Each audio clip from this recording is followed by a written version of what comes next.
Hello, and welcome back to Dogs Do Speak with myself, Samantha Wayland, and the fantastic Colin Spence. Today, we are welcoming someone that most of you will know because I talk about it all the time on my Facebook page, and so I'm sure Colin does as well.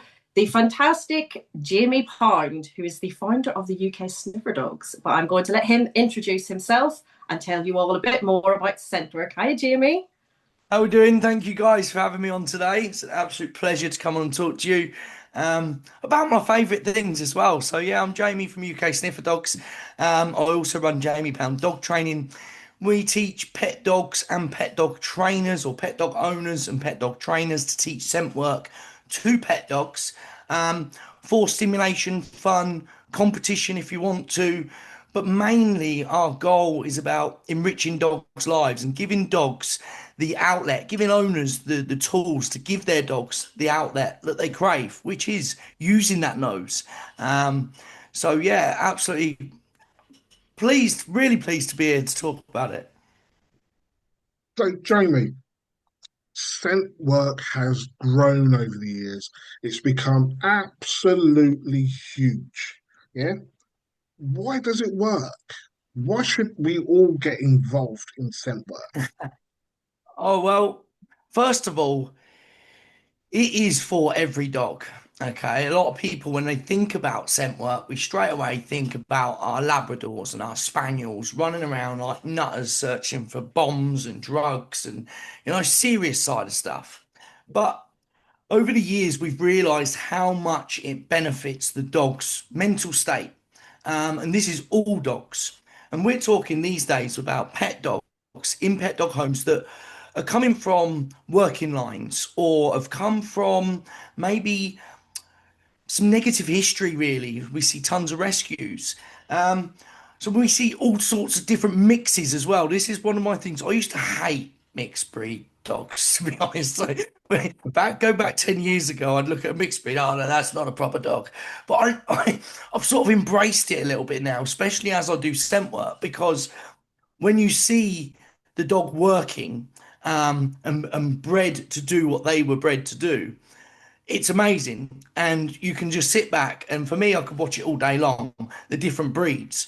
But then you throw in the mixes, and you start to see two different types of side coming out of them in these different sports. So not only are we enriching their life and making them feel good by doing it, we're learning more about them as well. Absolutely learning more about them.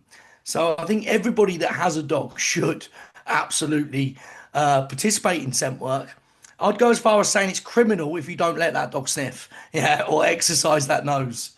Um, You threw in the word exercise there. So, and what I've heard over the years, people say, well, isn't it easier and quicker to just take my dog out for a run and let them run around as opposed to making up plans to go to a scent class that takes time, etc., etc. What's the difference between physical exercise and mental exercise? I mean, both are important for dogs, absolutely. But it's more about what it does for the dog's brain, okay? And it's mental work, put it that way, it's brain work. And you must know, anybody that's listening must know, if you do physical activity, you will be pumped full of adrenaline and arousal. You go to the gym, you don't come home and go to sleep. You come back and you're ready to fight your day, or most people do it to set themselves up for the day or something like that. So when we're physically exercising our dogs, we might take the dogs to the park, we might throw the ball, throw the ball, throw the ball, run, play with their mates, think this is going to tire them out. And then we come home and the dog wants to carry on the games. And most of the time, that's because the arousal level is up. Now, scent work itself is highly stimulating for dogs, but it's low in arousal. So we're going to have a calmer, well stimulated dog rather than a dog that's full of adrenaline and probably getting fitter each day. And when you're talking about arousal in pet dogs, especially puppies, when that arousal level is high, that's when we're going to see more of our unwanted behavior as an owner, with our puppy biting or barking at other dogs, barking at things that move. It's linked to the arousal level. So using scent work to mentally stimulate the dog, to bring the dog down, but also give them something that's going to work that brain, make it hard work, really. If you think about I mean, I'm doing reading some test papers and things like that. And I can't read a whole test paper in a day. I have to digest it in little chunks. So I'll read the first couple of pages, maybe go out, walk the dogs, think about those couple of pages. Scent work is like that. It's like us reading or studying, let's say. Whereas your physical activity, obviously like your sports and things like that, yeah, it's good for the dog, but scent work is so important for that dog's routine. So basically, what we're looking at here is the mental stimulation, the brain work, the focus. I mean, Um, people say that 10 minutes of sniffing is sort of equal to an hour's walk. yeah, And yeah, it's a sort of a just an analogy. But I mean, the the main thing behind it is how hard that dog has to work. So the respiration rate is one that makes me really understand it, and people might be able to understand that way because if they think about certain things, if you've got a Labrador, you'll know exactly what I'm talking about right now. And when the dogs are generally resting, their respiration rate is generally around about 15 reps per minute. When you take them for a little gentle walk, gentle exercise, generally doubles. Take them for physical exercise like agility training, running after the ball, playing with another dog, generally doubles again, sort of 60 reps. When the dog is high frequency sniffing, and what I mean by high frequency sniffing is when the dog, and because the dogs can do this, they can inhale and exhale at the same time. So what they'll do is they'll normally close their mouth and the nostrils will take air in while the slits at the side of the air chuck it out. And why I mentioned a Labrador, if everyone's seen a Labrador sniff the ground when he's high frequency sniffing, it sounds like a Hoover. And you can almost see the swirls of air coming out from underneath the nostrils. And that goes up to about 140 to 200 reps per minute when they're high frequency sniffing. So yeah, dogs can't high frequency sniff for a long period of time. So it's short periods, but this is why you can tire your dog out and give it a good source of stimulation through just 3 to 5 minutes of scent work with your dog. Yeah, I love that. Like, obviously I'm a bronze instructor. I've trained with yourself. I had a class last night where it's one of my newest cohorts, and I love when the owners do their first couple of classes and then you start getting the photos afterwards of, oh my God, my dog is soundest. And you get all these photos of these dogs out cold Laying out. because you've had a whole class of 5 dogs and you can hear the sniffing. That's all you can hear is just this really intense, deep sniffing. And then people are amazed afterwards. And it's nobody quite believes it until they start doing the scent work. And then you see the difference in your dogs. I will caveat that with I do have some working cockers who are just like, oh my God, we've worked, let's work again. So I do have a couple Like of crack. those. Yeah, a couple of those as well. Addiction. But I'd say good 95% of my dogs that I've trained there, yeah, it is. It's so nice to see. And for me, one of the biggest things is watching that bond between the owner, the guardian, and their dog, where you can almost see the dog smiling at their owner and the owner smiling back at their dogs being able to do these things. And that for me is one of my favorite things of scent work is the teamwork between them. And on leading on to just what you said then about most dogs, 95% of the dogs find it taxing and tiring, and there's some dogs that just want to go and keep going, Yeah. going. Now, some people might say, oh, okay, maybe it's not quite right for that dog. But those particular dogs are normally your working breeds that are Yes. bred to do it. So 100%. it might not have a calming effect on your dog, but what it is going to have is it's going to feed that dog's natural desire to sniff and Yeah. hunt. And if we don't feed that natural desire to hunt, the dog will find a way to do it themselves. And most of the time, that's from the environment. It could be squirrels, birds, Yeah. cyclists, runners. And that's when we see our naughty behavior. So even if it's not tiring the dog out and it's pumping the dog out, those small percentage, we are still benefiting that dog's Yeah. engagement on you and recall, generally recall training. People say to me, they say, how could scent work benefit recall? And I say exactly all the time, that example there. If you're the one that's giving your dog these predatory games that your dog is bred to do, it's going to look towards you. If your dog's getting it from the environment, where's it going to be looking? Where's the eyes going to be? It's going to be Yeah. scanning the environment for the next game. And most dogs only have to succeed in one of those games once. I had a dog that caught a pigeon recently, a little cockapoo that came to classes and caught a pigeon, but he's scanning for birds. So we've got him into scent work to try and get his nose down. And most dogs generally ignore the things that they see if they're working that nose because that sense takes over. Do That, you that's find? Sorry, go on, carry on. Colin. No, No, carry on, sorry, go Sam. on. I was going to I, say, do you find? One of you bloody speak. Do you find that it helps a lot with dogs that struggle with other dogs, for instance, or if they're wary around people, that sort of thing? Hell yeah. So most of the time, so I've run two beginner scent classes this weekend, and the majority of the dogs in that class are dogs with behavior issues, whether it is they're reactive to people or dogs, or whether it is they are just not engaging on their owners in different locations. They're nervous in any way. They've got little quirks where they get scared of certain noises or locations. And it's all come from recommendation, really, because they phoned me up. They've had a one-to-one with me, and then they said, "Oh, I think the best class for you would be the scent work," and it's because it's going to build confidence as well. It builds trust, okay? And you know, Sam, dealing with a lot of the rescue dogs, when we get that dog, we've got to build that dog's trust over everything. Most people want to train. We're humans. We want to do something. We want to be proactive. We want to train something. And I try and take all that pressure off those sort of dogs straight away where there's been trust lost or never built, depending on the situation. And generally, if we can build the trust with the dog by doing scent work, which we will do, because the dog wants to engage in it.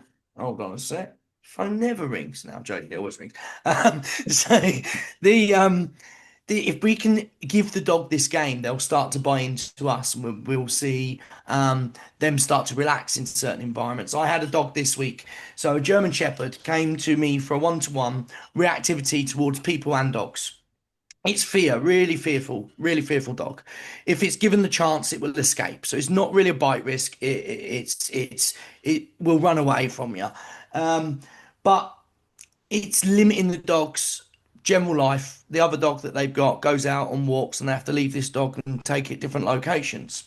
So we did a one-to-one. I'll talk through little bits of how I want him to handle around the other dog. I did few proximity tests to see sort of how far the dog can cope away from another dog. And we brought him into the Saint class for his week one last week. And I set up a station with a slightly further distance to the rest of the group. So I set it up as a little sort of semicircle. And say I had six dogs in the group, I actually set up for nine. So there was two seats spare between him and the rest of the dogs.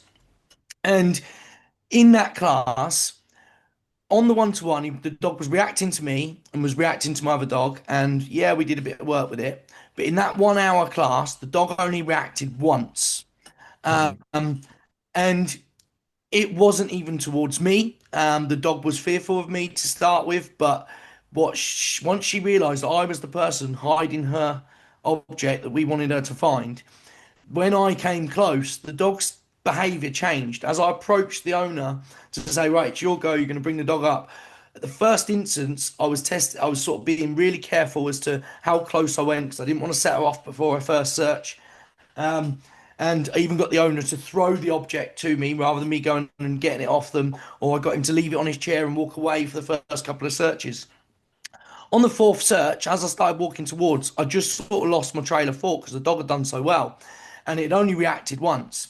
And I just walked over and I grabbed the Kong out of the owner's hand, and I realised what I did is I did it, and I looked down to the dog, and the dog was wagging its tail and was excited about me hiding that toy.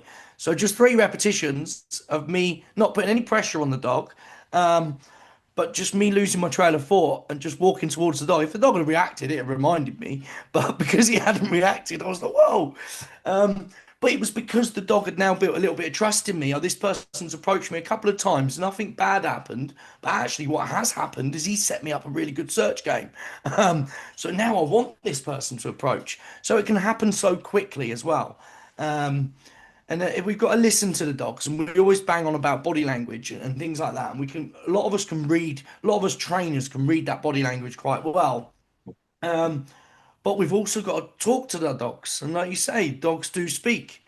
But we want to engage back. The best way we can talk to them is through scent games. We talk to them through scent, listen to them through body language. You're not gonna go wrong with your dog. That was exactly what I was going to ask. Oh, Um, that was the What? same Which thing I bit? was I going went to. on a bit there. yeah, all of No, it. you did very well there, Jamie, because my next question now is we now know that dogs that are environmentally challenged can also come along and enjoy scent games, scent work. And the beautiful thing you said there, you set your stage up so that they are going to be set up for success. They're not overcrowded. There is the distance that they need to get along, yeah, to get along and do what they have to do. So anyone that's watching this, if you've got a dog that is environmentally challenged, whether it's people, dogs, or noises, whatever, be rest assured that places like Jamie, if you go to Jamie, you're going to have the environment set out in such a way that your dog will be set up for success. Which then brings me on to thinking we have dogs that are different ranges of dogs that are environmentally challenged. So we've got those that are probably just fearful of the human being in the vicinity, not necessarily lunging or etc. etc. So it's going to be okay for them to do scent work as well. What about the dog that is more aware, more astute, more likely to want to lunge? Would scent work for them too? Yeah, so obviously, are we talking more sort of your frustration dogs, where the dogs are, oh my God, I can't contain myself because this Yeah, thing's here and I just want to pull towards it. yeah, Absolutely. Um, because again, scent work is for every dog. And in my classes, just to give you a little bit of an understanding, yeah, we had a couple of reactive dogs. We've also got some really young dogs in that group as well. So we've got some dogs that are sort of about 6 months old. We've got a Labradoodle, uh, crazy dog she is, Holly, and she's done a puppy course, and she struggled around not only the other dogs but also the people, and they're really struggling out on walks when coming across people. She just overly excited and wants to just go over to everything she sees. So when she's, let's just call it a trigger, because it could be a bloody bin bag with Holly at this stage, or it could be a person, a dog, or the milkman, whatever. She wants to say hello to it. She really wants to get there. And there's no getting any focus out of that dog. So what I've suggested to her this time, rather than carrying on with the behaviour training this term, come into scent work for a term. She's 6 months old, do 6 weeks of scent work, then go back into the behaviour work. Because this dog's starting to struggle to focus in the mhm, behaviour classes for a number of reasons. We've got multiple people in the group, we've got lots of dogs, but generally the exercises as well, when the exercises change. So for instance, towards the end of the puppy class, we do more exercises which involve a lot more movement in the dog. So we'll do recall, we'll do toy play, things like that. Whereas at the start of the course, we're generally doing a lot more stationary and lead walking, more gentle exercises, let's call it. But dogs are like these are sparked by movement generally. So mhm. the moving objects and or moving things in the environment, things that move spark the dog's interest, and generally they want to chase or go over and say hello. And with Holly, what we started to see in 2 weeks, because we just started the new term, she's doing scent work now.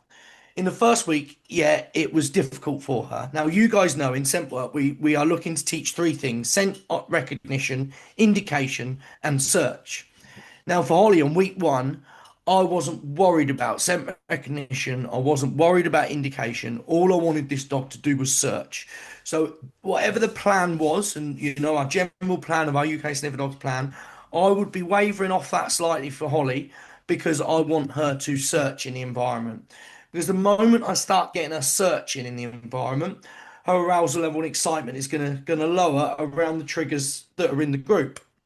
And then once I've got that, I can concentrate on the scent recognition and indication.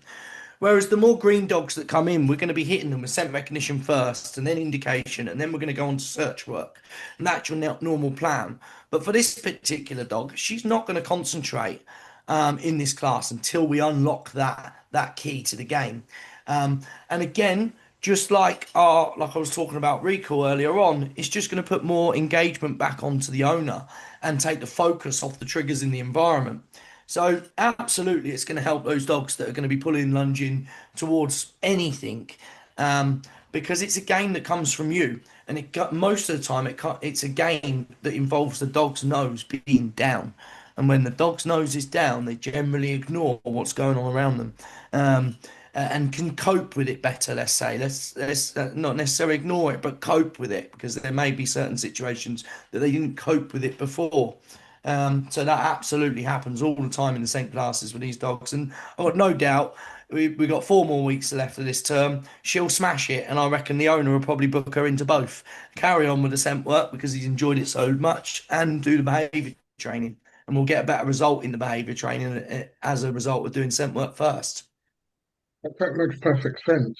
And then when you mentioned the age, 6 months old, the puppy's younger than that going to do scent. Absolutely. If we think about puppies before they've even gone to their home, and at 8 to 12 weeks, whatever it is, but they are using their nose. Their eyes and ear. They're born blind and deaf, and their nose is working from the start. They're sniffing their way to the mother. They're picking. They're environmentally conditioned through their nose first before anything else.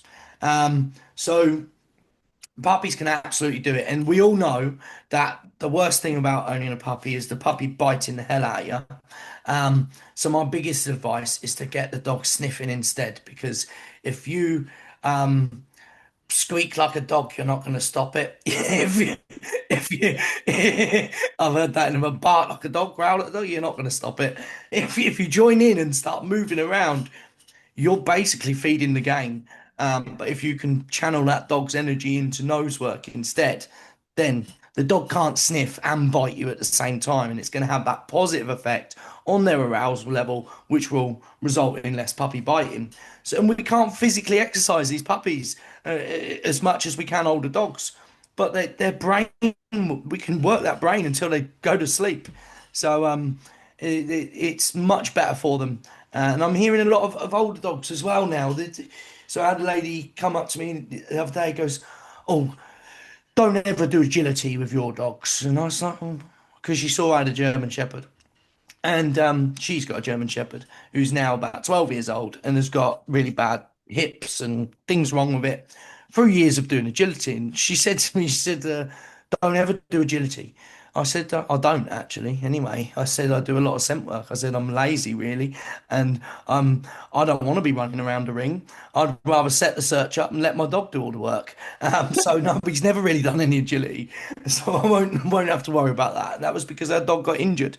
So even dogs that are coming out of agility, retiring from agility, it's going to be good for those elderly dogs as well, because they can still work that brain up to a certain extent, Mhm. more than they can physically. So they sort of like now understand that puppies can do this. The adolescent dog can do this. I'll use the word reactive, although I don't like it. The reactive dog can do this. And you've just touched on the elderly. So I'm sure one way somehow we could formulate a plan for dogs that are sort of like crate bound because they're just recovering from some kind of illness. We could even set up a scent work plan for them, couldn't we? Well, so I'm gonna hit two dogs on the head now with injury and rescue dogs, because I'm going to talk about my sister's dog. My sister's just rescued she lost her German Shepherd, first of all, probably about 3 months ago, quite suddenly, at 7 years old. And she's had German Shepherds previously. She's never swayed to any other breed. And we love our bull breeds in our family, and she's never really been a bull breed. And she went and found a Staffy in the Dogs Trust, and I couldn't have been more pleased for her that she didn't get another German Shepherd, and she's got a Staffy, because he is absolute sweetheart. But the first couple of weeks of him coming in, she got in contact with me. First time ever, she's actually asked me for advice about dog training, because we all know what it's like working with your family, yeah. But for shepherds, I've had shepherds my whole life. I know what I'm doing. I don't need your help. Suddenly, I get Staffy. I need your help. I don't really know what I'm doing. Um, and all I said was just let him settle in. Don't rush things. Just and because she'd done a lot of obedience training before with her German shepherds. So I thought she'll be racing straight into obediency type training. So I gave her access to our Scentwork online side of things, the UK Sniffer Dogs Bronze. First of all, I gave her the 12 free scent games and just got her doing the 12 free scent games. And she was filming them and sending them to me, and she was getting hooked on them, and could see how much she was enjoying it, but as well as the dog. So after a week, I got her to film about 8 or 9 of the different exercises, I think, out of the 12. So I could just steal a few little videos for like social media out of her. And then I give her access to the bronze level. And she's only had the dog 2 months now. And the dog has got this super indication, super search on it. His general behaviour, his lead walking has come along quite nicely. She's not like targeted it or trained it specifically.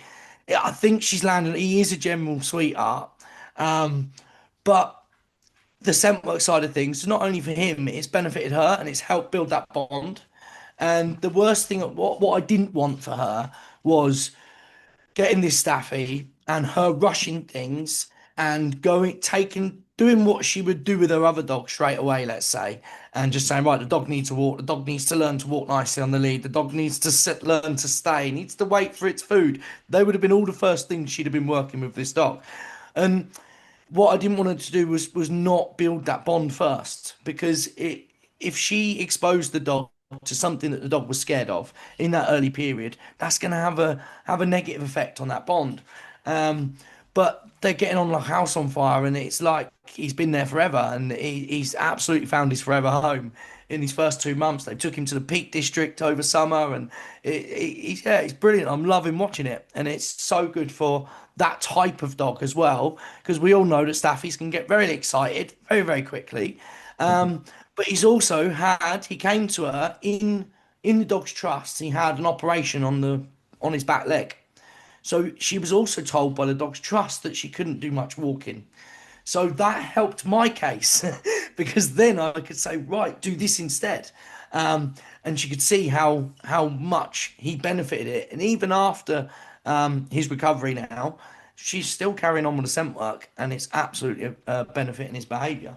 So nice little success story there for Rocco, the black Staffy. He's an absolute sweetheart. So, and she's converted my sister to Staffies now. So even if we got one that's on bed rest, we could formulate something just so in their proximity they can still use their nose. Absolutely. Simple things like a snuffle mat would be my go-to thing. The dog can lay down and snuffle through it. Mm. Little things like that. As the dog is getting a little bit more mobile, we can hide a few little treats out for the dog to find. Um, and to the point where we're hiding toys and engaging the dog with toys or working through the scent program. The whole bronze level, the dog doesn't need to leave the lead. The dog doesn't need to run. It's all low impact is the word I'm looking for. It's low impact exercise. But as you said, Sam, all the dogs go away from the class after week one absolutely exhausted. And I get the same pictures like Labradors with their bums in the air, legs in the air, not waking up for their dinner, especially after the workshops and stuff like that. And they can't believe how tired the dog is. Yeah, I love that. But I think I got a video last night of my class because I wanted to compare the two dogs. I had a miniature sausage on one corner of the room, and opposite that is the mix of this dog. He's a shepherd cross, Irish wolfhound cross, and I'm going to say this wrong, and someone's going to correct me on the pronunciation. And Nuntungan, it's like a big wolfy husky type thing, and watching them search next to each other, both completely focused on the task at hand. The breathing from both of them, obviously, they both had different search styles, but yeah, so the whole different breeds thing, definitely every And size. this is what we loved, and we were looking at it in our classes, in our continuation, more advanced classes this weekend at the dog school. The we were concentrating a lot more on the search itself, rather than the indication, let's say, because a lot of us, when we're working on searching with our dogs, we put too much. If people out there that have done scent work and listening in that have done scent work, there's a lot of emphasis put on the dog finding. And my passion is about letting the dog search and actually exercise that. We don't want the dog to find straight away. We want them to have to work and discriminate. And we were using distraction scents this week. So I had food in one pot, I had gloves, I had blank tins, I had cotton wool, all sorts of stuff. And adding in different scents into every single sort of vessel, every single pipe. Um, really enhanced the dog's search because they were really having to work harder to discriminate all these different scents, which they have to do in everyday life in just seeing the world with their nose, which is what we should absolutely allow the dog to do. So that was good fun. At the end, we did a search where I had no scent out for the dog to find, but a load of distraction scents for the dogs to ignore. And the goal was to let your dog search the environment, and they needed to search thoroughly, but not get distracted by any of the scents. And I couldn't believe it. I had Labradors ignoring food in the search area at the end of the class. There was no scent out for the dog to find, and the dogs were just loving the search and motivated to find the search. And we still rewarded the dog, but we rewarded the dog after the search and said, "Well done, dog. Good search. Didn't find anything today, but you did a good search." So putting that emphasis in the classes on search as well, is going to have a benefit to the dogs, not only performance, but their brain, um, and that bond with the owner. Talking about scent, eh, what type of scent are we talking about here? Because, someone who's never done this before might start thinking, oh, what do they mean by scent? What is the dog actually finding? Could you just elaborate a bit more on what that scent could be? Yeah, so in UK Sniffer Dogs, we start the dogs off with red Kong. Okay, so dogs don't see red, it's not in their colour spectrum. It's nice and easy for you guys as dog owners to go out and grab from the pet shop. Also, from building the motivation side of things, you think about a lot of the police dogs, they're motivated by a tennis ball. And we would say, oh, if he doesn't like a tennis ball or doesn't like a toy, then how do we get him excited to do the search? Well, absolutely, we can do that with food. So with the Kong, we can put food inside it, or we can put a rope on it and we can play with it. So we've got two different types of motivation that we can play with there. But also in training, in actual training of scent work, the three things I mentioned earlier: your scent recognition, your indication, and your search. The hardest thing to train to the dogs generally is your indication and your sort of different search patterns. Picking up on a new scent that you want the dog to find, we can imprint that quite quickly with most dogs. But the hard thing is teaching the indication and the search. So what we don't want to do is overcomplicate things, not only for the dog, but also the handlers training the dog. We want it to be nice and simple to practice so that the more practice we get in, the better the dog gets. And with Kong, it doesn't leave residual scent. So if I place the piece of Kong out in my search area, ran the search with the dog, and then dog found it, rewarded him, took him away, and set it up again in the same area. As soon as I move that piece of Kong, it's not leaving a residual scent that the dog may pick up on. With more volatile scents like truffle oil, let's say, then that's going to smell a lot longer even when you've removed it. So if you train it properly, there shouldn't be residual scent, but there'll absolutely be a scent pool in the environment, which will make it that little bit more tricky for the dog.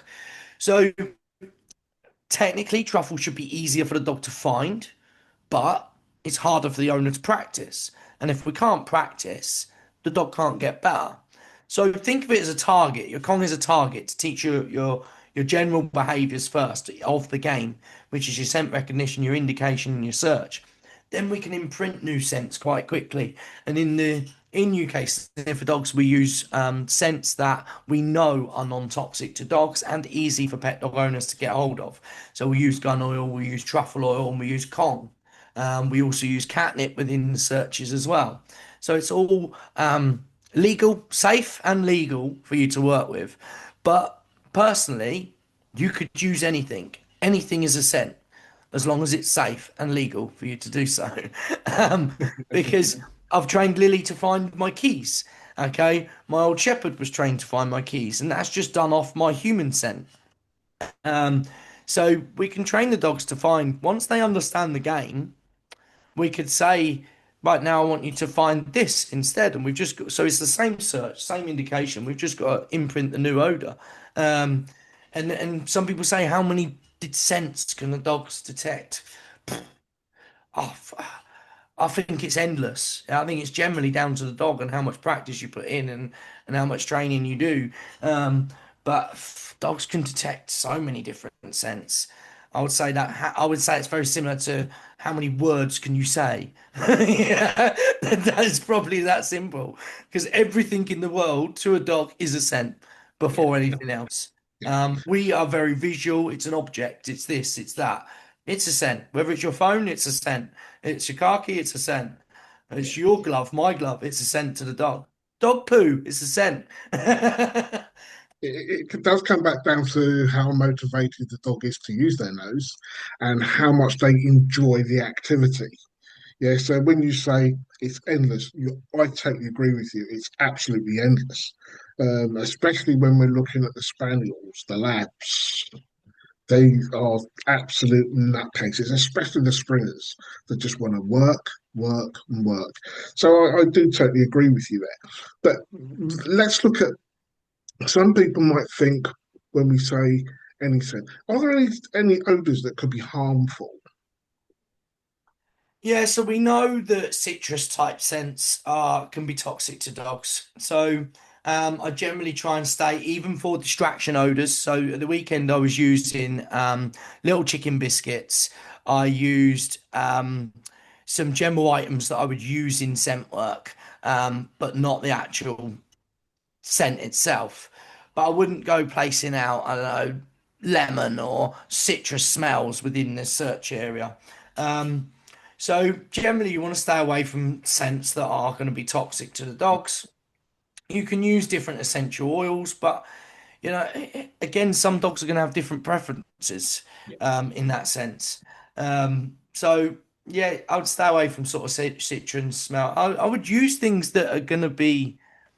I think the Kong is your best bet. People struggle to understand that it's a scent because they're like, well, first thing the owners do, go, don't smell of it. Don't smell of it. It does to the dog, right? It Every does. week. Every week they smell it. But whereas if they smell in the gold levels when we use the truffle oil and stuff like that, they smell that. They can smell it. But it doesn't need to be smelly for the dog. Sometimes if you start scent training with stronger scents, it could be too powerful for the dog to start off with. They don't understand the game, and now suddenly they don't want to engage in the game because you've overpowered them. So, for instance, some people use clove, yeah. Now, yeah, it's not toxic or anything like that, but it smells a hell of a lot. It's like cannabis as well, yeah. I think it's a bit silly that we ask dogs to find it, to be honest. Like we can sniff it out if we really want to. So most of the time, these stronger scents, the idea I would generally progress with stronger scents. So I would start with the least smelliest scent to start off with, rather than going down the other way. Because one, if you start with the hardest scent, the strongest scent, let's say, which technically is easier for the dog to find, could be too overpowering for the dog and poison the game from the start. But then when we start working with the harder sense, it's going to be harder for the dog if he hasn't got the foundations. So if we build the foundations on a less volatile scent first, then start introducing the new scents, the dog's just like, oh yeah, this is just another scent to the game, rather than introducing a new game with a really smelly scent to start with. That's sort of the best way I would explain it, I think. Okay. Jamie, this has been really good info. Lots and lots and lots of information coming in there. How can people find you to book with you, whether it's an owner, or a trainer looking to Yeah, go in so and become instructor? we've got, first of all, I'd say if you've got a dog and you haven't yet, have a little look at our 12 free scent games that you can do with a dog. It's on our homepage, www.uksnifferdogs.com. On the homepage there, click that button where it says try our free scent games and there's 12 different games. Some might suit your dog, some might not. They can all be done with food or toys. So nice and easily set up. Most of them can be done, set up and done within 3 minutes. So we're talking short space training. Um, so have a look at the 12 free scent games. From there, we've got instructors around the country that teach scent detection within their dog schools, so you can find them on our directory. And we've got online courses as well if you can't, if you want to try it first, or if you want to, if you can't find a local instructor. They can do online trials as well, so that's what I love. I love watching the videos, people filming their searches at home, and they send them in, and then we post out their rosette and give them a bit of feedback on their search. And it's great to see some of the effort that people put into their trials. So me and Gemma, when we assess them, sometimes we're in stitches, especially in the gold level trials, at some of the effort that people put in, and that's what I love is people having fun with it. We want to make it fun for the owners. We want to make it, and equally that will make it fun for the dogs. I also run Jamie Pound dog training.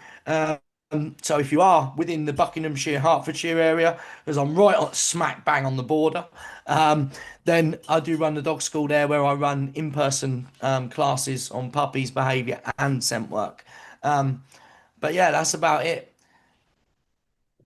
Anyone, Jamie is absolutely, when it comes to scent detection work, Jamie's your man. I've gone through the bronze like Samantha has as an instructor and the silver, and I've got to tell you, it's amazing. It is absolutely fantastic. Haven't got around to doing my gold just yet, but I've been super, super busy, but that's still on my list, which is just on my cupboard door there, reminding me. Now I hear you got some more time on your hands. I reckon you can come and Do you know what? Those time that time you're talking about has now been put into another dimension. I can Where, imagine it as, mate. yeah, now utilizing that skill somewhere else, so I can decompress, decompress. When Um, so yeah, I guess when will people be listening to this so I can make sure I say the right thing? you were done. So what we're going to just say now is, Jamie, thank you for coming along. Yeah, it's everyone that's listening and watching this, if you can hit that subscribe button so you don't get to miss any of the content that we put out.